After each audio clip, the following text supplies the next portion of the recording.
Ezequiel. De antemão, eu gostaria de parabenizá-los, né, pela iniciativa, pelo esforço de cada um aí em estudar sistematicamente a Palavra de Deus. Nós sabemos que nós vivemos um momento difícil e onde todos reconhecem aí que a igreja ela precisa ser reformada, né, e se voltar para a palavra. Então, parabéns para vocês que estão com esse desejo de estudar a palavra de Deus sistematicamente. Bom, o nosso plano de aula, então, ele será desenvolvido da seguinte maneira. Nós vamos trabalhar aí com o material que a própria IBAD fornece, né, para esse desenvolvimento da aula. Então nós vamos passar os slides aí para vocês, tem alguns comentários que fazem parte do livro que vocês estudaram. Eu não vou ler o livro, né? Então para cada tópico aqui eu vou fazer breves comentários, porque é um livro grande, né, de 48 capítulos aí, com muitos temas e seriam necessárias, na verdade, muitas aulas, né, para analisarmos aí todas as profecias, todos os capítulos, todos os temas e assuntos aí desenvolvidos por esse profeta. Mas a nossa abordagem aqui então vai ser uma síntese, né, um resumo aí dos principais temas, principais assuntos tratados pelo profeta Ezequiel. Se eu fosse falar um pouco para vocês assim resumidamente a respeito desse profeta, eu diria para vocês que Ezequiel faz parte de um grupo de profetas chamado de profetas maiores, né? Maiores por quê, irmãos? Vocês aprenderam a respeito disso. Maiores porque eles desenvolveram, escreveram mais conteúdo, né, do que aqueles outros 12, conhecidos como profetas menores, né? Eles escreveram, então, são 4 profetas que escreveram 5 livros. Os irmãos já passaram por Isaías, Jeremias, estudaram as lamentações de Jeremias, agora nós estamos em Ezequiel e vamos fechar essa série aí na próxima aula com o estudo do livro de Daniel, correto? Bom, Ezequiel ele foi um profeta que fez parte da segunda leva de cativos, né? Foi levado em 597 para a Babilônia. Lá ele residiu em uma aldeia, em uma cidade chamada Tel Aviv, a 80 quilômetros da Babilônia e mais de 1000 quilômetros de Jerusalém. Lá ele desenvolveu o seu ministério profético. Ele é conhecido como o profeta das visões, e o tema do livro que leva o seu nome e que indiscutivelmente é um livro de sua própria autoria, né? O tema deste livro é o juízo de Deus, ou o julgamento de Deus e a glória de Deus, né? Então, esse termo, a glória de Deus, é repetido mais de 100 vezes neste livro. Acabou a bateria, não? Não, é só dar um toquinho nele que é bom. Beleza. Então, Ezequiel é conhecido como profeta das visões porque quase 1/3 do seu livro, das suas profecias, são visões proféticas, né?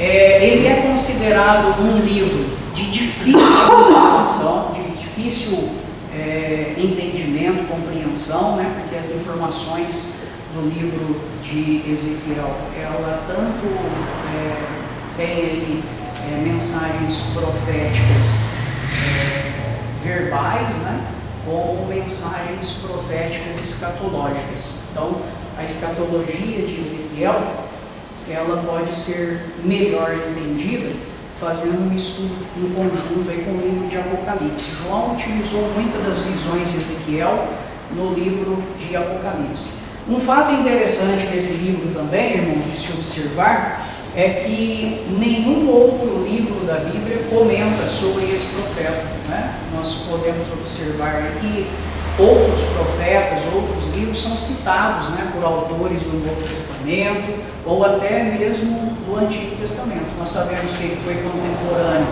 tanto de Jeremias quanto de Daniel. quais nenhum outro autor cita o livro de Ezequiel. Mas, como eu disse, as suas visões, várias delas são relatadas também no livro de Apocalipse, ok? Eu quero, antes de nós iniciarmos aí propriamente o estudo, passar o vídeo para vocês, onde nós vamos já de antemão receber algumas informações sobre esse profeta e o seu ministério. Uma introdução ao livro de Ezequiel. Ezequiel era filho de um sacerdote e serviu como profeta. Ele morou em Judá até 617 a.C., quando o rei Joaquim foi obrigado a se render à Babilônia. Ezequiel estava entre os judeus que foram levados para a Babilônia pelo rei Nabucodonosor. Em 613 a.C., Jeová disse para Ezequiel servir como profeta para os judeus que estavam presos em Babilônia. Por 22 anos, Ezequiel cumpriu fielmente essa designação. Por volta de 591 a.C., ele terminou seu livro. Ezequiel serviu como profeta na mesma época em que Obadias e Jeremias eram profetas em Judá e Daniel em Babilônia. Todo o livro de Ezequiel destaca a santificação do nome de Jeová. A expressão soberano Senhor Jeová aparece 217 vezes. O livro de Ezequiel tem 48 capítulos. Nos capítulos 1 a 3, lemos sobre as incríveis visões que Ezequiel teve enquanto estava no rio Quebar. No meio de uma grande tempestade, Ezequiel vê 4 querubins, cada um com 4 faces. Uma de homem, uma de leão, uma de touro e uma de águia. Essas faces representam algumas qualidades de Jeová. Ezequiel ficou impressionado quando viu a parte celestial da organização de Jeová. Na visão, a organização celestial é representada por um carro celestial dirigido pelo Espírito de Deus. Os capítulos 4 a 24 falam do julgamento de Jeová contra Jerusalém e seu povo desobediente e idólatra. Para mostrar o que Deus faria com seu povo, Ezequiel fez algumas coisas diferentes. Por exemplo, Jeová pediu para Ezequiel desenhar a cidade de Jerusalém no tijolo para ensinar que ela seria cercada. Para mostrar que isso ia mesmo acontecer, Ezequiel se deitou de lado por 430 dias. Nos capítulos 25 a 32, lemos sobre as nações vizinhas de Israel. Jeová condena essas nações por serem inimigas do seu povo e lutarem contra ele. Por meio de Ezequiel, Jeová profetizou que ia destruir a cidade de Tiro e seu rei. Você sabia? A profecia contra Tiro se cumpriu por partes. Primeiro, Nabucodonosor destruiu a parte principal de Tiro, que ficava no continente. Muitos anos depois, Alexandre o Grande usou as ruínas da cidade para construir um caminho e destruir a parte de Tiro que ficava numa ilha. Os capítulos 33 a 48 trazem uma mensagem de esperança e falam que a adoração pura seria restaurada. Os capítulos 40 a 48 mostram a visão que Ezequiel teve sobre o templo. Essa visão mostra que os adoradores de Jeová devem seguir elevados padrões. Enquanto estuda o livro de Ezequiel, veja como Jeová tem qualidades maravilhosas. Como Ezequiel foi sempre obediente a Deus. E a promessa de Jeová de unir todas as pessoas na adoração pura por meio do seu reino.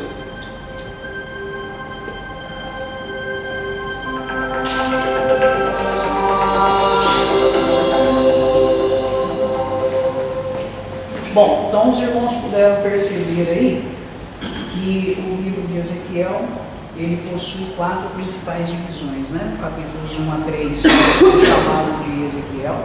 Os capítulos 4 a 24 anunciam o julgamento da nação de Judá.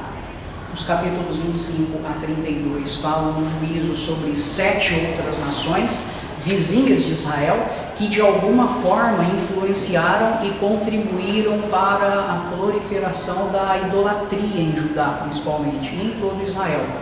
E os capítulos de 33 a 48 falam da restauração de Israel, do novo templo, e trazem visões mais escatológicas. Se vocês quiserem ir acompanhando no livro, né, vocês terão todos esses tópicos aí. Então, Ezequiel é um profeta que teve como tema principal de suas mensagens a queda de Judá e o seu cativeiro como medida necessária para a correção do povo antes que a apostasia se tornasse generalizada e permanente, né? Ezequiel foi um profeta que viveu no exílio junto com o povo de Judá e que teve a maior parte de suas visões e experiências próximas às margens do rio Quebar, no território da Babilônia, e profetizou para toda a nação judaica. Vou só mostrar um pequeno mapa aqui para vocês. Não está muito grande, não está em foto, mas acho que dá para aumentar um pouquinho aqui, ó.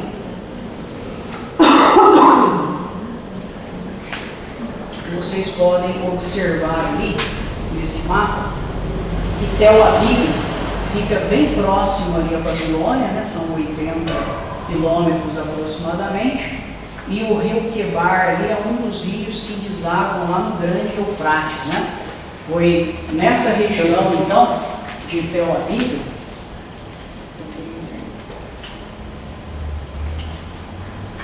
embaixo, Rio Quebar, Tel Aviv era onde estava, então, o assentamento, né, judeu. Alguns judeus também ficaram aqui, ó, nessa cidade aqui de Nippur, às margens de um outro rio, né? E o rio Eufrates que corta aqui essa região. Emenda depois lá com Tigres, né? Então, essa é a região aí onde o profeta ele viveu exilado. Ezequiel, como eu disse, é conhecido como o profeta das visões, né? Quase um terço de suas mensagens são visões proféticas, na verdade. Ele fez uso também de várias outras técnicas literárias, como provérbios, ilustrações, parábolas, alegorias, entre outras, e por isso é considerado um livro de difícil interpretação. Essa difícil interpretação, por exemplo, os irmãos terem uma ideia, dois grandes reformadores, né? Lutero, por exemplo, ele comentou sobre o livro o seguinte: ele disse que tinha grande dificuldade em compreender as mensagens de Ezequiel. E Calvino, um também dos grandes reformadores, comentou apenas os 13 capítulos iniciais do livro de Ezequiel. Ele não ousou comentar os demais capítulos, né? Eu queria, para a gente contextualizar a história aí e não nos esquecermos de onde nós estamos na história, relembrar alguns passos com os irmãos, né? Sobre o exílio. Por exemplo, vocês vêm estudando aí esse contexto aí dos profetas, e eu gostaria que vocês me dissessem, na sua visão, no seu entendimento, quem foi o melhor rei que Judá já teve, após a divisão do reino. Nós sabemos que o reino foi dividido, né, entre reino norte e reino sul, e o reino norte teve 18 reis, e nenhum deles foi bom. O reino sul também teve 18 reis e uma rainha, a Atália, ou Atalia, e desses 18 reis, apenas 8 são referenciados como "e fizeram o que é reto, ou o que é bom, ou o que agrada aos olhos do Senhor". Desses 8 reis, irmãos, tem ideia de quem foi o melhor rei já existente na história de Judá? Josias, né? A Bíblia diz isso, né, em 2 textos, né? Diz que antes dele e depois dele nenhum rei houve, né, como ele, que se voltasse totalmente de coração para cumprir tudo fielmente o que estava escrito no livro da lei, né? chamada Torá, lá em 2 Crônicas, onde fala dessa reverência, dessa obediência de Josias. Josias reinou 25 anos em Jerusalém e promoveu uma grande reforma espiritual, né? Só que se nós lermos a história lá, nós vamos observar que o próprio rei, ele se converteu de todo o coração mesmo, né? Mas a Bíblia diz que o povo em si só estava seguindo Josias. Eles, de fato mesmo, não haviam se convertido de coração. Então, quando Josias morre, tragicamente, em Egito, o reino, então, é passado para os seus filhos, que são aí os 4 últimos reis, né? 3 filhos de Josias, que são os 4 últimos reis aí de Israel. São eles Jeoacás, né? Joaquim, quem mais? Joacás e Ezequias, né? Vamos lá. Após Josias, então, reinou Jeoacás, que era filho de Josias, só que ele reinou apenas 3 meses, não é isso? Que aconteceu lá. E depois reinou Eliaquim, que era o outro filho de Josias e teve o seu nome mudado pelo faraó do Egito para Jeoaquim. Este reinou 11 anos, né, em Jerusalém.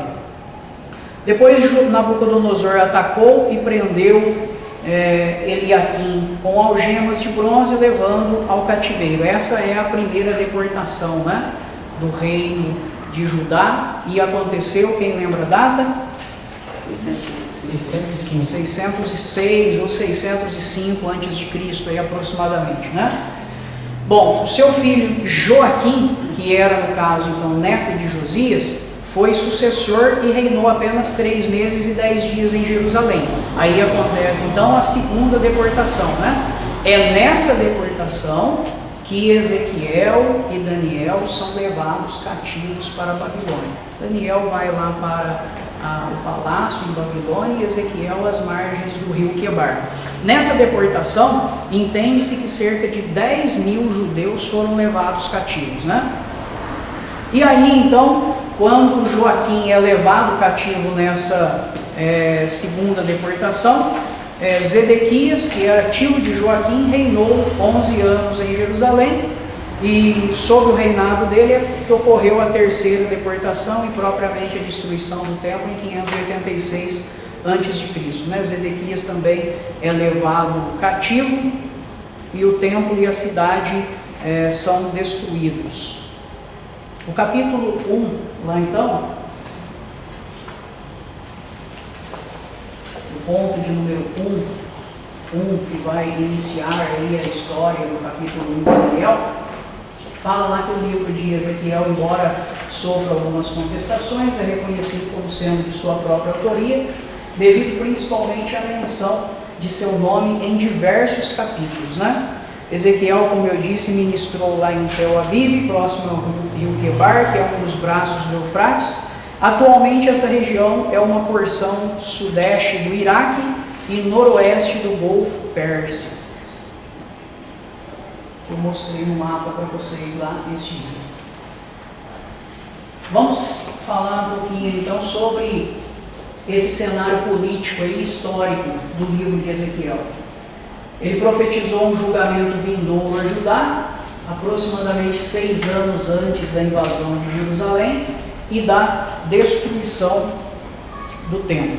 Então, diferente da maioria dos livros proféticos da Bíblia, Ezequiel se concentra bastante na cronologia e em datas exatas. Nenhum outro profeta forneceu tantas datas, né? Ezequiel fornece 13 datas ao todo. Então, diferente da maioria dos profetas, como Isaías e Jeremias, por exemplo, o livro de Ezequiel ele é bem organizado cronologicamente, né? O que facilita aí um pouco aí descrever várias datas precisas aí do livro. Por meio de datas confirmadas aí pelas descobertas arqueológicas e de pesquisas mais recentes sobre os calendários do Oriente Médio antigo, é possível estabelecer uma data precisa para muitos eventos. muitos eventos no livro de Ezequiel.